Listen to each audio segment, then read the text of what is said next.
Nous le voyons, Dieu avait sa place dans les souffrances de Joseph. Nous voyons la nécessité de la souffrance sous la main souveraine de Dieu, comme le chemin qui le préparait pour le trône.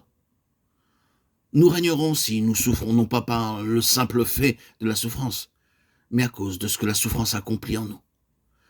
La souffrance de Joseph accomplissait de grandes choses en le préparant pour le trône. Joseph devait apprendre à servir, parce que le service est la marque du trône.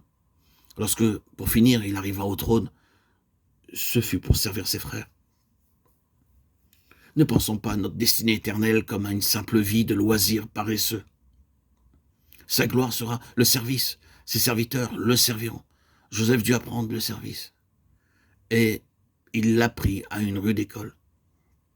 La maison de Potiphar fut pour Joseph l'école où il apprit à être un serviteur. Ce fut pour lui une école très dure et difficile, être un serviteur. Là, dans la maison d'un Égyptien, lui, un enfant d'un prince, avec Dieu, le fils du cœur d'Israël, qui apprend la soumission par le service dans la maison de Potiphar. Il est dépouillé de tout, afin d'apprendre à régner et avoir la plénitude sans orgueil. Dépouillé pour être enrichi, humilié pour être exalté, servant dans l'humiliation pour servir dans l'exaltation. Les souffrances accomplissaient quelque chose. Nous ne pouvons pas en reprendre toutes les souffrances de Joseph. Mais elles nous sont montrées comme le chemin qui mène au trône. Joseph représente donc la vraie église spirituelle et sa destinée qui est de régner avec Christ.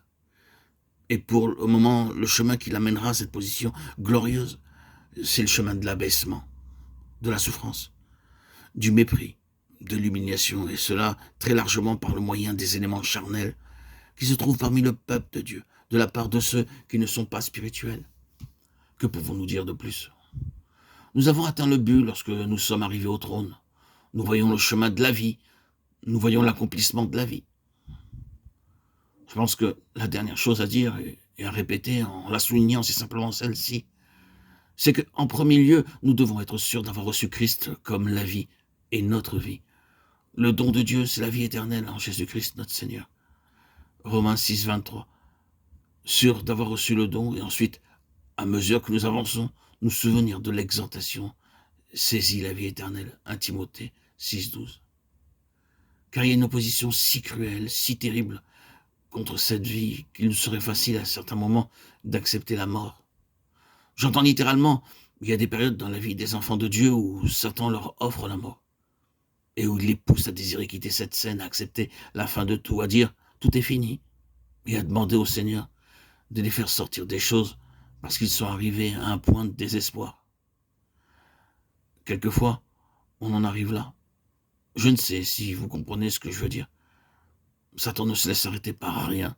Il amène les enfants de Dieu dans un état de dépression et il veut leur faire accepter la mort. Certains enfants de Dieu l'acceptent. C'est ainsi que toujours à nouveau nous avons à nous saisir de la vie par un acte de foi. Et lorsque nous avons cette attitude de vie, que nous nous saisissons de la vie, que nous répondons à la loi de la vie, que nous avançons dans ce qui est lié à cette vie nous portera à travers tous ces stages successifs de développement et de croissance.